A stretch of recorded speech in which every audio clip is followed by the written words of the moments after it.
नमस्कार दोस्तों, एवरीथिंग अभिषेक YouTube channel पे आप सभी का स्वागत है। यह वीडियो निश्चित तौर पे बीएड कर रहे छात्र या फिर एमएड कर रहे छात्रों के लिए होने वाला है। इसमें हम बात करेंगे बीएड का एक सब्जेक्ट होता है जो कि पेपर 5 में आता है, अंडरस्टैंडिंग डिसिप्लिन एंड सब्जेक्ट का। बेहद ही इम्पोर्टेंट टॉपिक, बेहद ही इम्पोर्टेंट क्वेश्चन कह लें। कई बार एग्जामिनेशन में, फाइनल एग्जामिनेशन में पूछा गया क्वेश्चन, क्रियात्मक अनुसंधान। क्रियात्मक अनुसंधान क्या होता है, इसके विद्यालय में आवश्यकता क्या होती है, इसके स्टेप क्या होते हैं, इसके उद्देश्य क्या होते हैं, इन्हीं सभी टॉपिक को इस वीडियो में जानेंगे और इन सभी टॉपिक को अच्छे तरीके से पॉइंट वाइज जानने की कोशिश करेंगे इस वीडियो में। तो आप हमारे इस चैनल पे अभी तक आप नए हैं तो प्लीज आप सब्सक्राइब कीजिए। अगर आप बीएड कर रहे हैं या फिर टीचिंग एलिजिबिलिटी एग्जामिनेशन की तैयारी कर रहे हैं या फिर शिक्षक संबंधी भर्ती के एग्जामिनेशन की तैयारी कर रहे हैं, मैं इसी प्रकार के वीडियोज लाते रहता हूं। आपको एग्जामिनेशन में बेहद ही फायदे मिलेगा। आज नवरात्रि शुरू हो रहा है, जिसकी आप लोगों को बेहद ही शुभकामनाएं।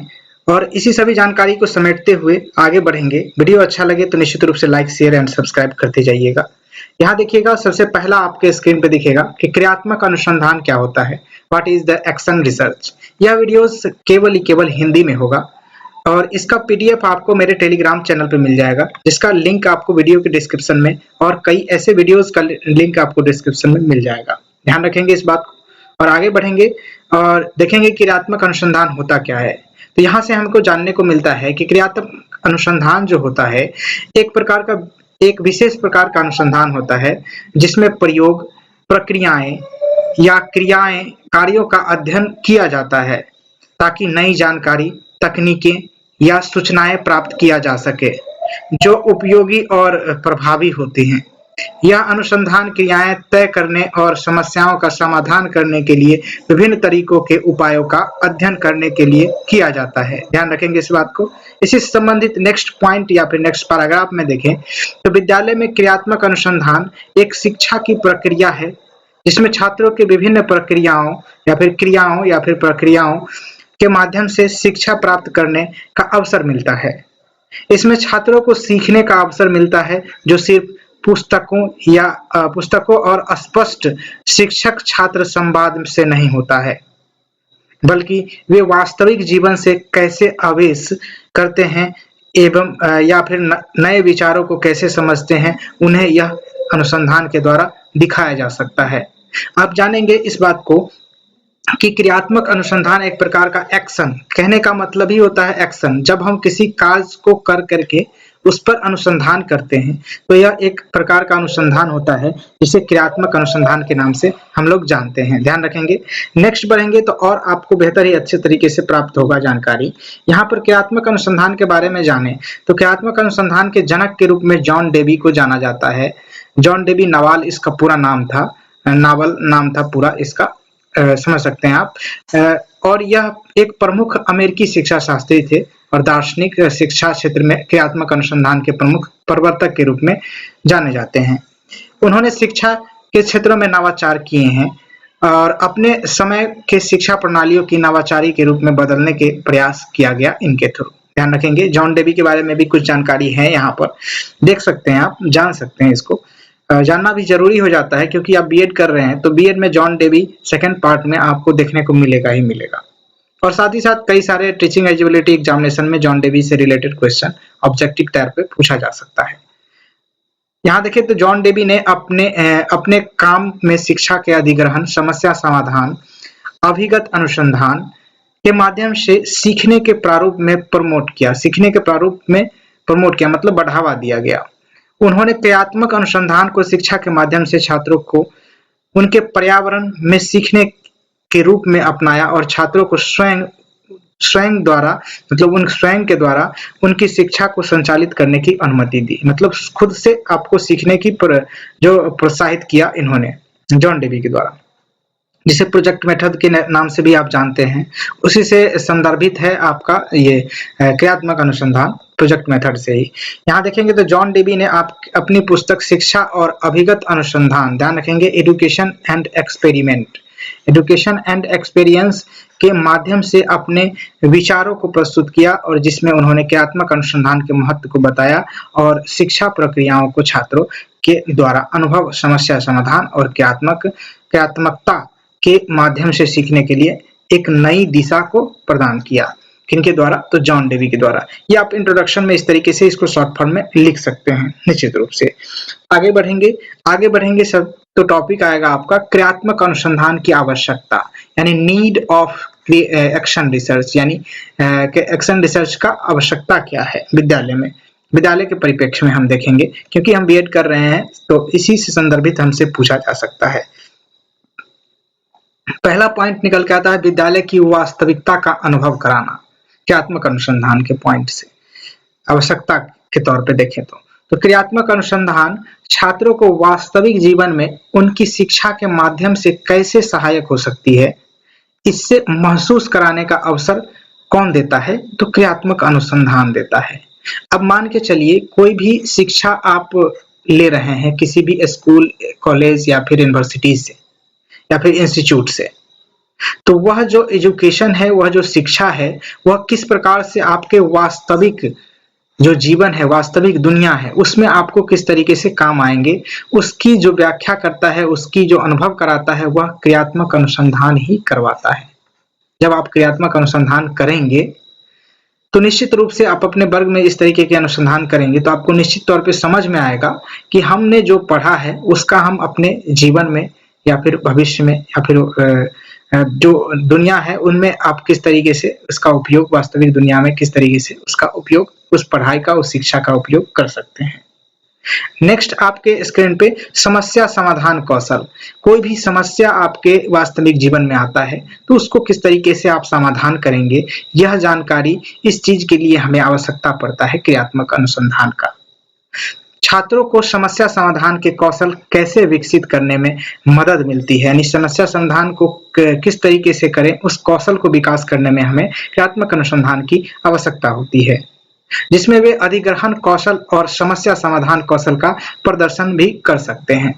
ध्यान रखेंगे। तीसरा आवश्यकता होता है साहित्यिक पूर्णता के रूप में। जब साहित्यिक पूर्णता हमें आना है या फिर आना चाहिए तो हमें किस तरीके से होगा, यह क्रियात्मक अनुसंधान एक प्रकार का विशिष्ट तरीके से यहाँ पर अपना रोल अदा करता है। यह छात्रों को अधिग्रहण कौशल और अभिवृद्धि में मदद करता है, जिससे वे जीवन के सभी क्षेत्रों में सफल हो सकते हैं। ध्यान रखेंगे। नेक्स्ट आपका है कि टीम काम कौशल, यानी कि जब आप किसी टीम में काम करते हैं, यानी दोस्तों के साथ मिल करके, बहुत सारे लोगों के साथ मिल करके कोई काम करते हैं, किसी भी काम या फिर काम का कौशल लेते हैं, वहां पर भी क्रियात्मक अनुसंधान छात्रों के बीच साझेदारी का सहयोग कौशल को विकसित करता है, जो उनके व्यक्तिगत और सामाजिक विकास के लिए महत्वपूर्ण हो जाता है। जब आप सामाजिक विकास की बात करें तो टीम कौशल जो होता है एक बेहद ही महत्वपूर्ण भूमिका निभाता है।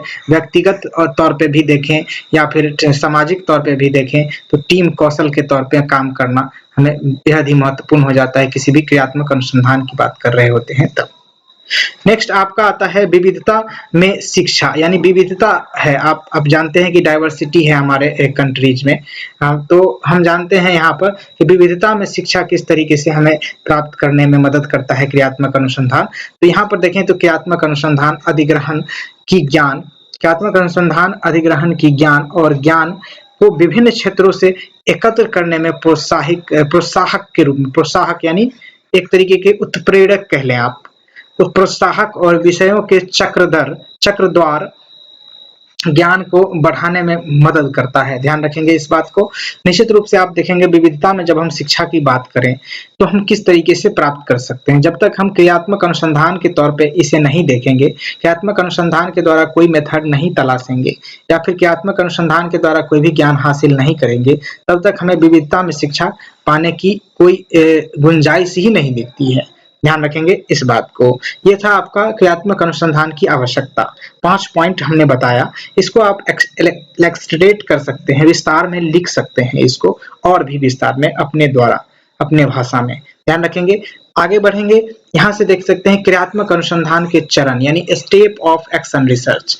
स्टेप ऑफ एक्शन रिसर्च किसे कहते हैं? तो पहला देखें, पहला पॉइंट आता है समस्या का चयन। सबसे पहला स्टेप होता है क्रियात्मक अनुसंधान का या फिर कोई भी अनुसंधान का सबसे पहला पॉइंट यही होता है समस्या का चयन करना। जो समस्या है उसको आप सेलेक्ट कीजिए कि यह समस्या है और इसके ऊपर फिर से कार्य करना होता है। यानी कि शिक्षकों द्वारा छात्रों को जीवन में प्राप्त समस्याओं का चयन करना होगा। यानी छात्रों के द्वारा जो छात्र जीवन में जो समस्या आती है उन समस्याओं का चयन करना पहला स्टेप हो जाता है क्रियात्मक अनुसंधान का। विद्यालय के परिप्रेक्ष्य में हम देख रहे हैं, बार बार हम आपको ध्यान दिला रहे हैं। ठीक है, अब वीडियो अच्छा लगे तो निश्चित रूप से लाइक करिएगा, शेयर करिएगा दोस्तों के साथ, ताकि उनको भी इस टॉपिक को समझने में सहूलियत हो। और इस तरीके के वीडियोस देखने के लिए मैंने पहले ही बता दिया, आप सब्सक्राइब कर सकते हैं। प्लेलिस्ट सेक्शन में जाइएगा, आपको सभी सब्जेक्टों का प्लेलिस्ट मिल जाएगा। साथ ही एक कंबाइंड प्लेलिस्ट मिलेगा जिसमें बीएड के सारे वीडियोस मिल जाएंगे आपको। फर्स्ट ईयर, सेकंड ईयर, जो भी बीएड से रिलेटेड होगा सारे वीडियोस एक ही प्लेलिस्ट में मिलेंगे और सब्जेक्ट वाइज भी मिल जाएंगे। आगे बढ़ेंगे दूसरा पॉइंट के साथ, योजना बनाना। दूसरा जो स्टेप आ जाएगा, दूसरा स्टेप आपका कह लें या फिर चरण कह लें, योजना बनाना। छात्रों के साथ एक अच्छा योजना तैयार की जाती है जिसमें समस्या के परिप्रेक्ष्य में होना चाहिए, समस्या के परिप्रेक्ष्य समझा जाता है और क्रियाओं का अनुसूचीकरण किया जाता है। यानी कि जो समस्या बनाया, जो योजना हमने बनाया, उस योजना के अनुरूप हम क्या क्या काम करेंगे, उस क्रियाओं को हम क्या करते हैं, अनुसूचीकरण करते हैं, लिखते हैं या फिर स्टेप बनाते हैं कि इसके बाद ये, इसके बाद ये, इसके बाद ये, इस तरीके से ध्यान रखेंगे। नेक्स्ट है आपका तीसरा पॉइंट, अनुसंधान और डेटा संग्रह। अनुसंधान यहाँ से स्टार्ट होता है, रिसर्च करेंगे और डेटा कलेक्शन करेंगे, डेटा संग्रह करेंगे, आंकड़ा को संग्रह करेंगे। छात्रों को विभिन्न स्रोतों से जानकारी उपलब्ध करना या फिर डेटा को जमा करना या फिर आंकड़ा को जमा करने का अवसर मिलता है, जैसे कि पुस्तकालय अनुसंधान, साक्षात्कार, सर्वेक्षण या अनुशासन। अनुशासन कह लें यहाँ पर कि शास्त्र जो कहते हैं, विभिन्न तरीके के शास्त्र होते हैं, विज्ञान शास्त्र, रसायन शास्त्र, इन सभी से जानकारी को कलेक्ट करना। साक्षात्कार, इंटरव्यू, सर्वेक्षण यानी आप सर्वे कह लें, और पुस्तकालय, जो पुस्तकालय का जो अनुसंधान कराया रहता है उसकी पुस्तक से जुड़ी जानकारी को अनुसंधान के संदर्भ में कलेक्ट करना। नेक्स्ट आता है आपका कि क्रिया योजना बनाना। क्रिया योजना, छात्रों देख सकते हैं यह योजना तैयार करते हैं, यानी छात्र यह योजना तैयार करता है जिसमें क्रिया के उद्देश्य, दायरा और पृष्ठों के नंबर का निर्धारण होता है। ध्यान रखेंगे इस बात को, क्रिया योजना में उद्देश्य, दायरा यानी क्षेत्र उसका क्या है, और पृष्ठों के नंबर, कितने पृष्ठ में हम इस योजना को तैयार करेंगे, यह निर्धारण किया जाता है। ध्यान रखेंगे। पांचवा जो पॉइंट है, क्रिया अंजाम। क्रिया का अंजाम यानी क्रिया को इम्प्लीमेंट या फिर क्रिया को मतलब करना, अंजाम मतलब करना, क्रिया को करना। इस चरण में छात्र क्रियाएं आयोजित करते हैं जो कि अनुसंधान और कार्रवाई के हिस्से की होती है।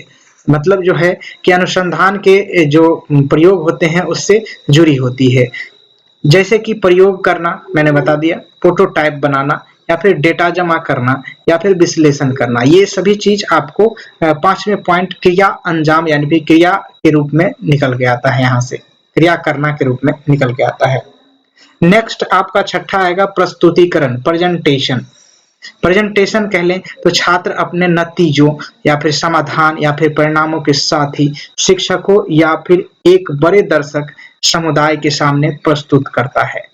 क्या? तो प्रस्तुत करने की क्रिया को प्रस्तुतिकरण कहते हैं, जो कि छात्रों द्वारा जो नतीजा आया, जो मैंने अनुसंधान किया, जो मैंने रिसर्च किया, जो डेटा कलेक्शन किया, उसके बाद जो एनालाइज किया, तो उन सभी चीजों को एनालाइज मतलब विश्लेषण किया, जिस क्रिया अनुसंधान जो किया उसके जो विश्लेषण करके जो नतीजा आया, उसके समाधान जो आया प्रॉब्लम का, उसके जो परिणाम आए, उन सभी के साथ, उन सभी शिक्षकों के साथ या फिर बड़े दर्शकों के साथ या फिर समुदाय के साथ या फिर उस सभी के सामने उसकी प्रस्तुतिकरण करते हैं। उन सभी को बताते हैं कि हमने यह अनुसंधान किया, इसका यह परिणाम आया, इसको हम इस तरीके से समाधान कर सकते हैं। ये सभी चीजों को हम प्रस्तुत करते हैं। सातवां पॉइंट आता है आपका सातवां चरण आता है मूल्यांकन और चिंतन करना, यानी मूल्यांकन करना या फिर चिंतन या फिर थिंकिंग करना, उस टॉपिक को थिंकिंग सोचना कि आगे इसका मूल्यांकन करने के बाद हमने यह रिजल्ट पाया तो इसका जो किस तरीके से हम अगले प्रोजेक्ट में या फिर अगले अनुसंधान में किस तरीके से इसका उपयोग कर सकते हैं, इन सभी चीजों पर चिंतन करना। यानी छात्र अपने प्रोजेक्ट की सफलता की मूल्यांकन करते हैं, अपने सीखने का अवलोकन करते हैं, जो उनके द्वारा किए गए प्रयासों की छवि कैसे सुधार सकते हैं और आने वाले यह कैसे बेहतर कर सकते हैं, इस बात को आप जानेंगे इस मूल्यांकन और चिंतन में। मैंने पहले बता दिया।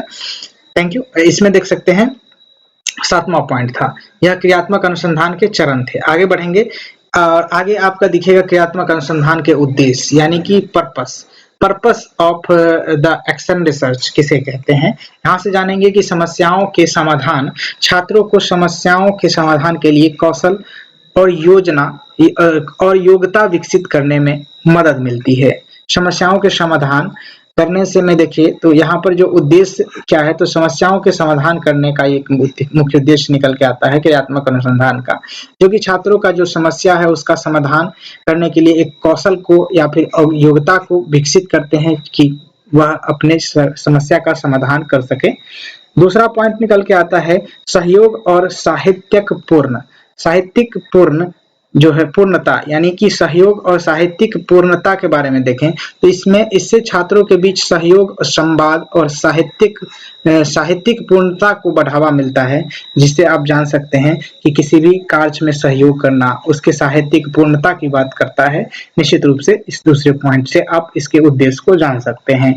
तीसरा उद्देश्य विविधता में शिक्षा किस तरीके से हम ले सकते हैं, एक मुख्य तरीके या फिर मुख्य उद्देश्य हो जाता है, मुख्य पर्पस हो जाता है क्रियात्मक अनुसंधान का विविधता में शिक्षा लेने की बात। तो इसके माध्यम से छात्रों में विभिन्न विषयों से संज्ञान का प्राप्त होता है और उनके ज्ञान का एकीकरण करने के लिए प्रोत्साहित करता है। निश्चित रूप से विविधता में शिक्षा की बात करें तो। चौथा पॉइंट उपयोगी जीवन कौशल के बारे में देखें तो छात्रों को उनके जीवन कौशल को विकसित करने में मदद करती है, जैसे कि समस्या समाधान, टीम काम करना या फिर सहायक कौशल के रूप में निश्चित रूप से आगे निकल के आता है। टीम के द्वारा जब काम करते हैं, किसी टीम में काम करते हैं तो या फिर समस्या के समाधान करते हैं तो या फिर सहायक कौशल के रूप में काम करते हैं तो आपके जीवन उपयोगी कौशल को विकसित करने में क्रियात्मक अनुसंधान एक अहम भूमिका निभाता है। अगला है आपका उत्कृष्टि की प्रोत्साहन, यानी कि यह छात्रों की उत्कृष्टि की ओर प्रोत्साहित करता है और उन्हें उनके विद्यालय और व्यक्तिगत विकास के लिए जिम्मेदारी और अधिग्रहण की भावना को दिखाता है या फिर दिलाता है या फिर उनमें जो है अधिग्रहण की भावना को विकसित करता है। इस तरीके से उत्कृष्टि प्रोत्साहन के मतलब आप समझ ले, उत्कृष्टि मतलब विशिष्ट या फिर अग्रिम कह लें इसे, ठीक है। ये 5 पॉइंट था जिसमें आप क्रियात्मक अनुसंधान के उद्देश्य के बारे में जाने। नेक्स्ट आपका जो निष्कर्ष के रूप में निकल के आएगा इसी क्वेश्चन का, इसमें कहेगा कि क्रियात्मक अनुसंधान शिक्षा के माध्यम से छात्रों को विचारात्मक और प्रैक्टिकल यानी जो प्रायोगिक सोचने की क्षमता प्राप्त करने में मदद करता है, जो कि शिक्षा काल के साथ साथ उसके व्यक्तिगत और पेशेवर यानी कि प्रोफेशनल विकास के लिए अत्यधिक मूल्यपूर्ण होता है, इम्पोर्टेंट होता है। ध्यान रखेंगे इस बात को और इसी बात को ध्यान रखते हुए आप इस वीडियो को देखने के लिए धन्यवाद। Thank you for watching this video. जय हिंद, वंदे मातरम। नेक्स्ट वीडियो जल्द लेके आऊंगा और वीडियो अच्छा लगा हो तो निश्चित रूप से लाइक, शेयर एंड सब्सक्राइब करते जाइएगा।